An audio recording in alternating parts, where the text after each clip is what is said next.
एवं शक्ति मंदिर इस देश में प्राचीन काल में मंदिर ज्यादातर शिव के लिए बनाए जाते थे, किसी और के लिए नहीं।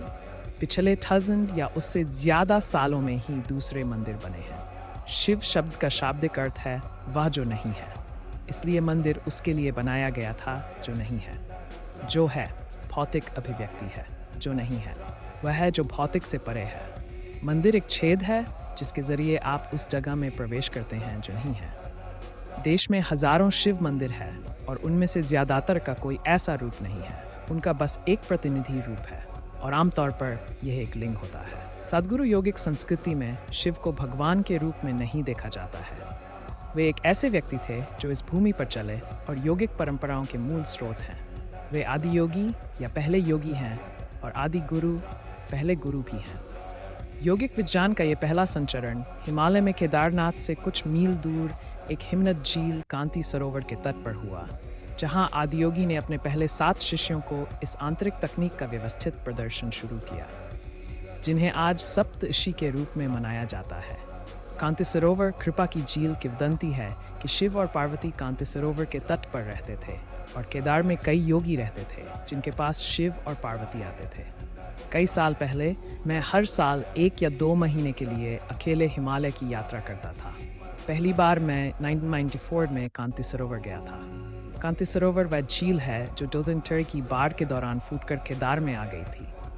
आज इसे गांधी सरोवर कहा जाता है। ये वास्तव में कांति सरोवर है।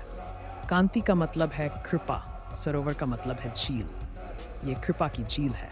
जब मैं लंबी यात्रा के बाद केदार पहुंचा तो मैंने कांति सरोवर के बारे में सुना, इसलिए एक दोपहर मैं लगभग 2 या 2 बजे निकल पड़ा और 1 घंटे से कुछ ज़्यादा समय में वहाँ पहुँच गया।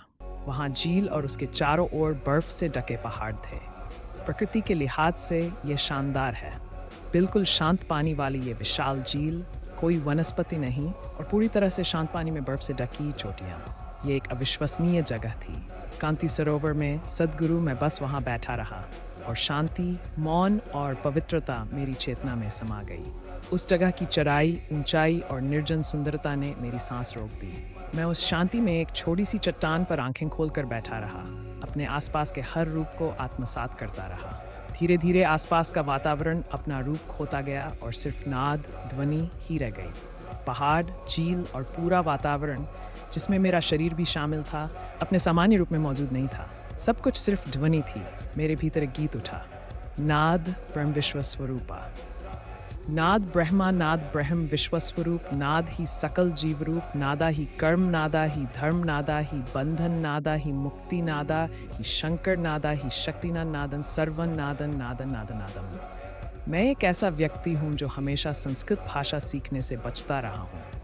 हालांकि मुझे ये भाषा बहुत पसंद है और मैं इस भाषा की गहराई को जानता हूँ, फिर भी मैंने इसे सीखने से परहेज किया, क्योंकि जैसे ही आप संस्कृत सीखते हैं आप हमेशा शास्त्रों को पढ़ना शुरू कर देते हैं। मेरी अपनी दृष्टि ने मुझे कभी भी किसी भी चीज़ में एक पल के लिए भी निराश नहीं किया, इसलिए मैं खुद को शास्त्रों और इन सभी परंपराओं से उलझाना नहीं चाहता था।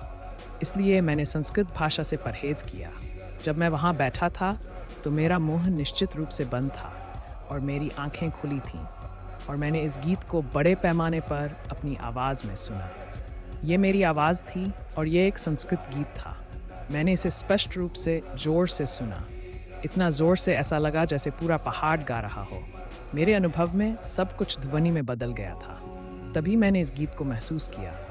मैंने इसे नहीं बनाया, मैंने इसे नहीं लिखा, ये बस मुझ पर उतर आया। पूरा गीत संस्कृत में बह निकला। अनुभव ज़बरदस्त था।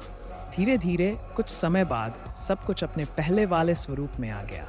मेरी चेतना का पतन नाद से रूप में